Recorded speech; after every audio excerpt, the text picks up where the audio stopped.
in Ozamiz City. You're watching One TV News Channel. One TV News Channel. Serving you with information, news, sports, and public affairs. One TV News Channel. One TV News Channel. Serving you with love. Ang telebisyong pangmasa. One TV News Channel. One TV News Channel.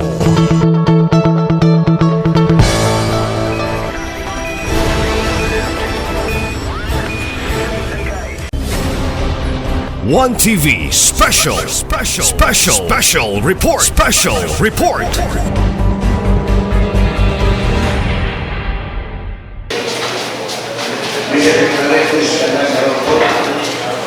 Thank you, Your Honor. Honorable Maximian Gabayan, Honorable Sanso Wangel Jr., Honorable Juanito Sati Jr., Honorable Lori Fuentes Empress, Honorable Catherine Lee, Honorable Cecil Cole, Honorable Marcelo Romero de Sega, Honorable Roland Suizo Jr., Honorable Dan Miguel, Honorable Saulo Salvador, Honorable Salvador Canlas Jr., Honorable Janfil Duhay Longson. We have 12 members present, Your Honor, including the Honorable Presiding Officer. We acknowledge to the President of Honorable... Perfect. I'm sorry, Your Honor. Just Salvador. arrived, Honorable Salvador. There being a perfect attendance, the Chair declares a quorum. Welcome, everybody, for this very important public hearing. As a little background, individuals are required to revise their tax rates, real property tax, every 3 years. Diba? Kada tulong to egg. Last 2022 to 2023, nag-revise na. Pero it was belated. Kaya supposed to be 3 years. So, in 2023, ang last revision is 2013. So, 3 revisions wala tak-revise. When we revise in 2023, 2 revisions wala revise. So, nabulto ang atong revision. Hindi ko ng mapabalik property. So, hindi ko ng real property tax. Munandagan ng object ito. Labi na mga property owners. Dako nga property owners, kaya muda ko ilang bayron sa buwis real property tax. Pero, we got to do otherwise. Kaya it was the direction of the BLGF, the Bureau of Local Government Finance, under the Department of Finance, nga mag-revise yun every 2 years. Now, what na napunta ka-revise? Why? We're supposed to revise this year, 2026. Kaya 23, then 3 years, 26. But there is a new law. Nga po ba itong 2024 na munang wala ka-revise? The Public Act 12001 or the Property Valuation, Real Property Valuation and Assessment Reform Act. Nga unahon paghimo ang schedule of market values. So unahon pag-determine ang market values sa mga properties dili sa tax rates. So we have to comply this kay balaod. Apel sa balaod sa pagtong tax amnesty. Sa ang uban ninyo nag-claim na sa amnesty, no? The Alpebara law was approved last June 13, 2024 and becomes effective July 7, 2024. Tax amnesty before the effectivity on July 5, 2024, maka-avail ka sa tax amnesty sa real property tax. Good for 2 years up to 2026 karong July 5, 2026. So we also touched on that in this public hearing. Kaya duha man adlaw karon ugma.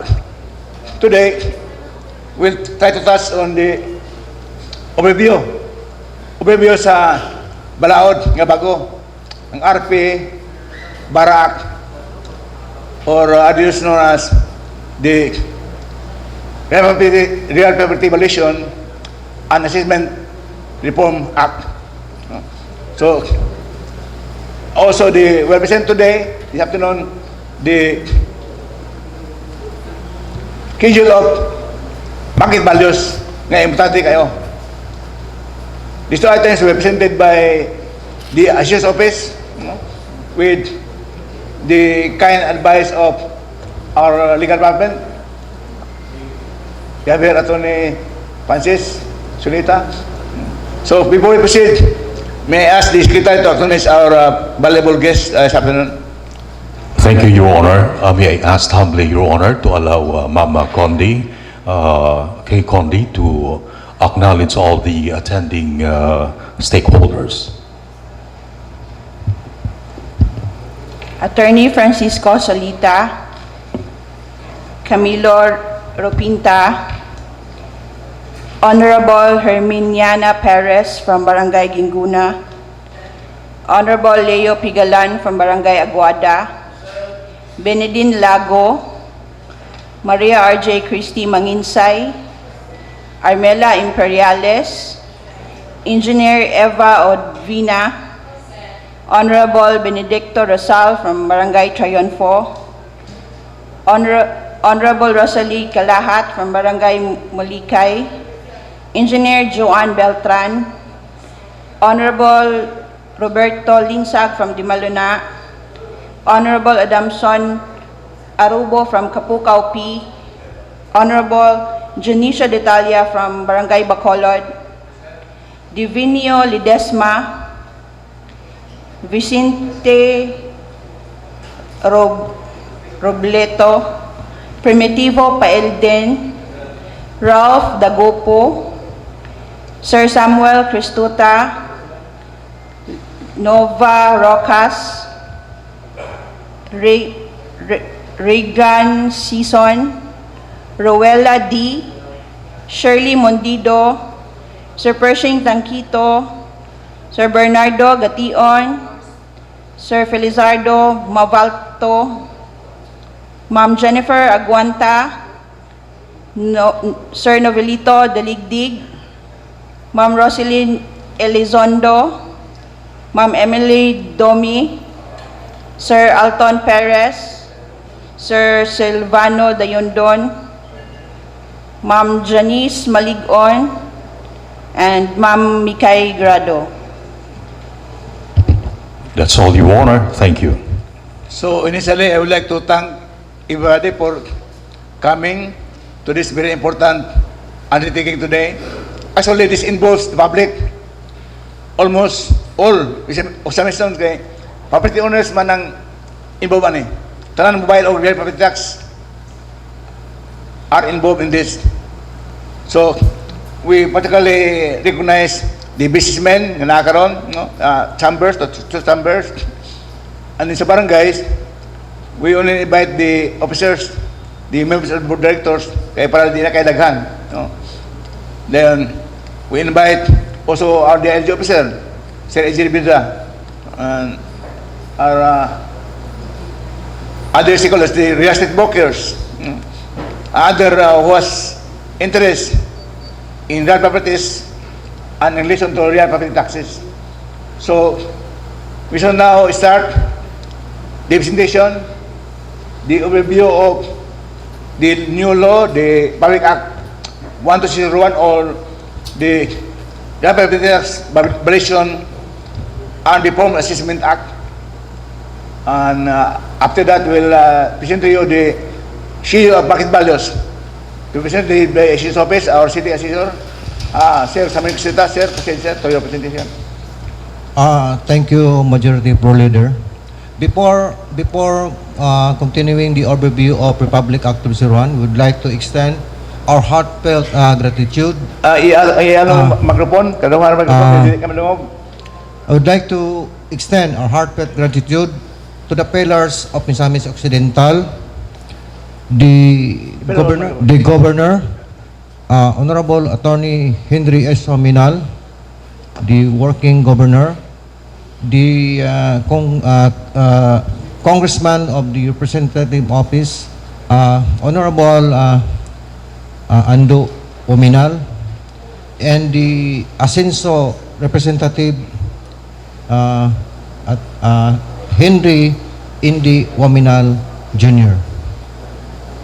Okay, let's now proceed on the I would like also to express our gratitude to the local chief executive of the city government of Ozamiz, headed by the dynamic and determined Mayor Sam Norman J. Puentes, our city vice mayor Simplicia Bibineri, and the rest of the city councils who supported much time for this consultation to happen today.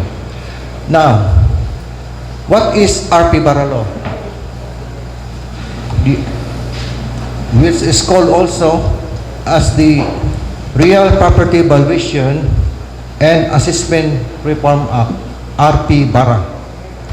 Republic Act number 12001, approved on June 13, 2024. It is an act instituting reforms in real property valuation and assessment in the Philippines, reorganizing the Bureau of Local Government Finance. Republic Act 12001, known as Real Property Valuation and Assessment Reform Act or RP-BARA, was signed on June 13, 2024. The purpose of which is to modernize, standardize, and professionalize real property valuation in the Republic of the Philippines. It establishes uniform valuation standards, creates a digital database, and grants tax amnesty on real property delinquencies. What are the significant features of RE 12001 or RP-BARA? Number one, real property tax amnesty. It offers a relief program for unpaid real property taxes, including penalties, surcharges, and interest for delinquencies existing before the laws, effectivity payable until July 5 of this year, 2026. The basis of grant of tax amnesty on properties is based on the Republic Act 1201, IRR, Implementing Rules and Regulations, Title 9, Transitory Provisions, Section 56 of the said Republic Act. The next one is the Uniform Standards. It mandates the use of Philippine Valuation Standards, PVS, for all appraisals and valuations, reducing reliance on outdated market values. We refer to IRR Title 5, Valuation Standards and Market Values, Chapter 1, Section 17 and 18, Development of Valuation Standards and Users of Valuation Standards. Next is the Centralized Digital Database. The Bureau of Local Government Finance, BLGF, will maintain a digital database of all real property transactions to improve transparency and efficiency. Next is the reorganization of BLGF. Strengthens the BLGF to develop, implement, and monitor local government unit LGU valuation policies. This is found under Article 2, Bureau of Local Government Finance, Chapter 1, BLGF Central Operation, Section 6 and Section 30 of RE 12001, and also in the Implementing Rules of Regulations in Title 2, Bureau of Local Government Finance, under Section 6. The Schedule of Market Values. It simplifies the updating of SMBs to reflect current rates, ensuring accurate assessment. It is found under Implementing Rules and Regulations, Chapter 7, Updating of the Schedule of Market Values, under Section 20. In fact, this preparation of SMB was formalized by a letter sent to the Honorable Henry A. Pomelo Jr., dated April 2, 2025. The subject is the Schedule of Market Values. I will just not read the content of the letter, but the context of it refers really to the SMB preparation. It was signed by Consolacion Q. Agkawili, the Executive Director of the Belgium Central Office, Manila. Next is a 6% cap rate increase on real property. The 6% real property tax is found under Article 5, Transitory Provisions, Section 29, RA 1201, and under IRR, Title 8, Penal Provisions, Section 35 of RA 1201. Today, of this agenda that I have mentioned, we'll only tackle the first agenda, which is the presentation of the schedule of market value, or in other words, the market value. Other topics will be discussed tomorrow, such as the cap rate, capitalization rate, and the general amnesty. That's all my overview. In summary, before we present the schedule, in summary, kani nga purpose sa atong schedule of valuation sa market value nga usara ang single valuation base usara di na daghan mawala atong suning sa BR uban nga valuation sa mga government banks usara ang basihan sa valuation national local on other real property related taxes umupoy benchmark sa tanang government agencies, national, local, government or corporations sa ilang valuation, including, of course, the private real property owners. So, apil tanan. So, muna yung purpose, usahan lang ka base sa valuation. Muna yung ilang public hearing. So, anyway, we have question and answers later on. At open forum, mangutana mo para maklarify. In the meantime, we'll let the Assistant Office proceed with the presentation sa schedule of market values. So, Sir Samuel, proceed please sa market values presentation.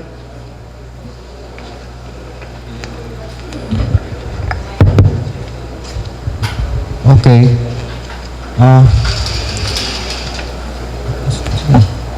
Values. Okay.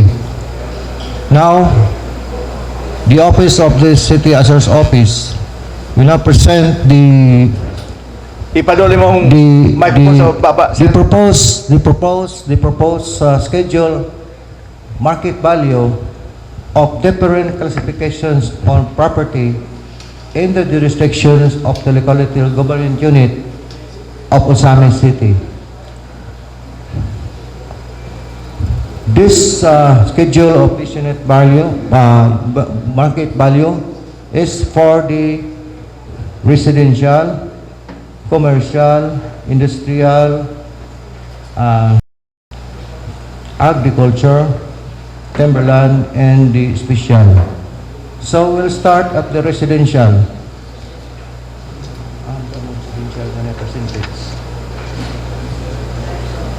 Residential.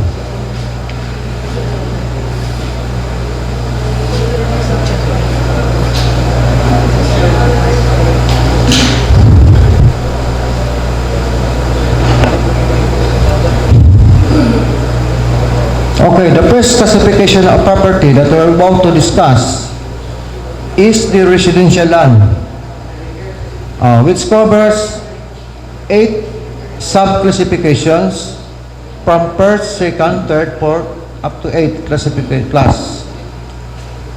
The proposed schedule of market value for the first class residential land is 7,500 per square meter.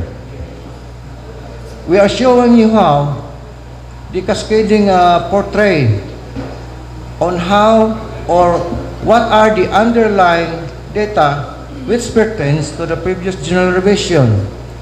During the GR 2020 revision, the market value per square meter of residential land is 47,000 4,600 pesos per square meter.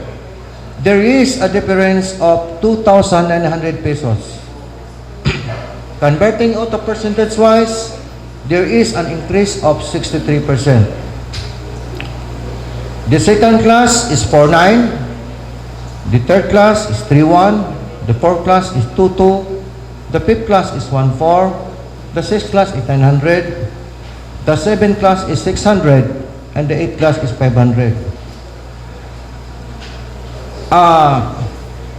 Why is it that the difference of these properties, or how did we arrive to determine the value based on the proposed SMB of 7,500?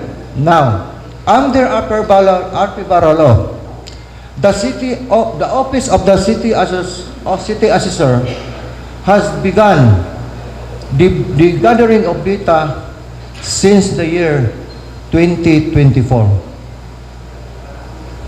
It is a tedious task to gather all the data. In fact, this data is not a mere guessing because we use the how do you call this, random sampling. The random sampling which are anchored on documents submitted to our office based on the transfers of properties.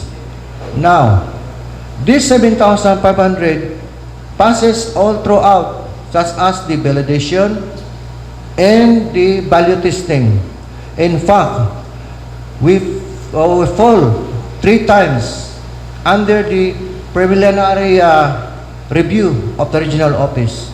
Once you fail, it will be automatically rejected. Finally, on the first attempt, we were able to pass the preliminary review by the regional office. So, the final value or the proposed value for this kind of classified properties as residential is 7,005. After this public consultation, these all values that you will see in the screen will be submitted again to regional office for final review, after which it shall be then forwarded to central office for final approval. Then it will go back to the Quality of Government upon the signature of the Department of Finance Secretary. The said proposed SMB will be subjected to a public hearing within this year. So at that time, we shall then be discussing on the assessment level. But as of now, let us focus on the market value. Yes, sir, that is 7,500 per square meter. Per square meter. Okay, proceed, sir. Next is the commercial. The commercial land. Commercial land. Commercial land first class is 12,600.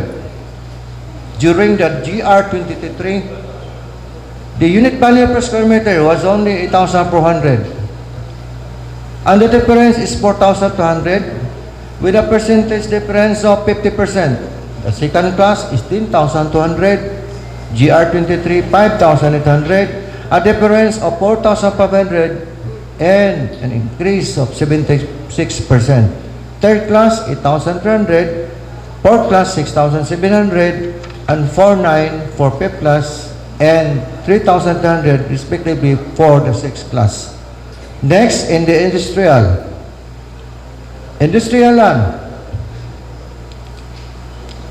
Industrial land will retain as it is. Why? During our preparation, the data needed for such classification does not meet even the minimum requirements relating to sales data. To consider that Ozamiz City is not highly industrialized city. So I refer it to the regional office and then subsequently refer to Attorney Lamban of the legal aspect of it. They said, with just differ the current market value of the industrial land because of the stated reasons. So ang atong industrial land magpabilin lang yapon. In fact, ang orkita mao gyud pa problema. Ang among sales data, it should be maximized to pass validation, to pass the value testing of value price ratio. Dili gyud kapasar ang 5 ka sales kimpa. Naami gitawag og sa value testing pa lang, naami gitawag og value price ratio. Unsa ning value price ratio? A maximum of 10% increase and at 10% lower. What is the basis for this? The market value of the tax declaration. For example, ang market value sa tax declaration is 1 million. The sale of the industrial land per unit per square meter should be 10% lang sa 1 million. We have gathered 5 sales data, but the sales goes beyond the coefficient of dispersion.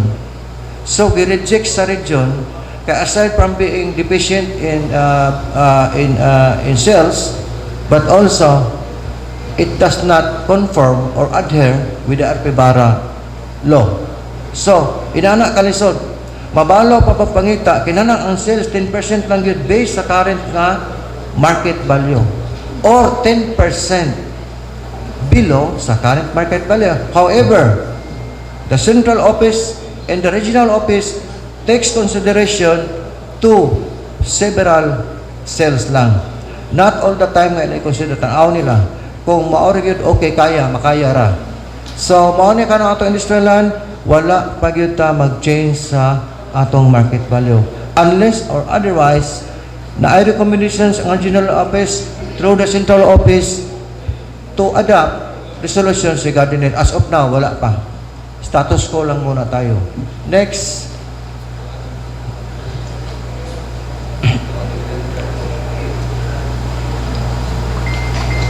Okay, let's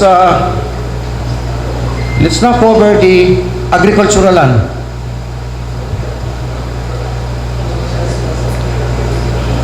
Number 1 in the item of agricultural land is corn land. Okay, take note. In the previous general revisions, the approach that we use to formulate a proposed schedule of unit value for agricultural is based on the comparative sales.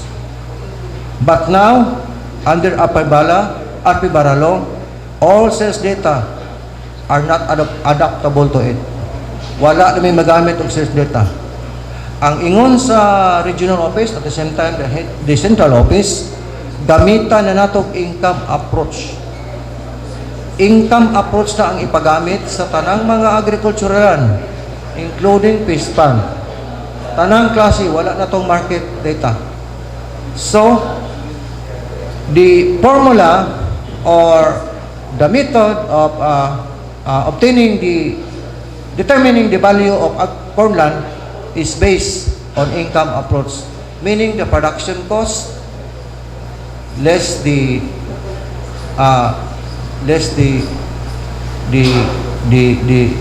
cost of operating, then the sales, then the net income.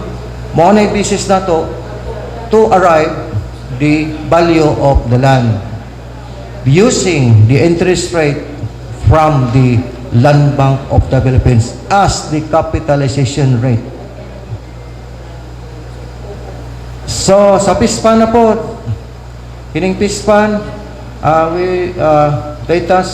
the data that supported this, why we arrived at this value, is that we solicit data from the Department of Fisheries as to the inputs and the price of the per kilo of bangus or pansat. Next, banana land.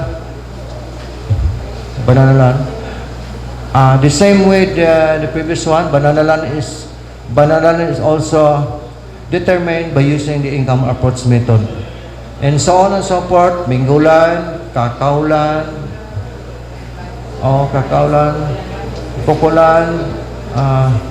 Kokolan, okay, rice land unirrigated, irrigated.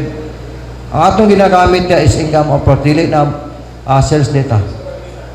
Kaya giusab na nila tanan. Gipausab na nila tanan. Income approach na tanan. Uniform na, tibok Pilipinas.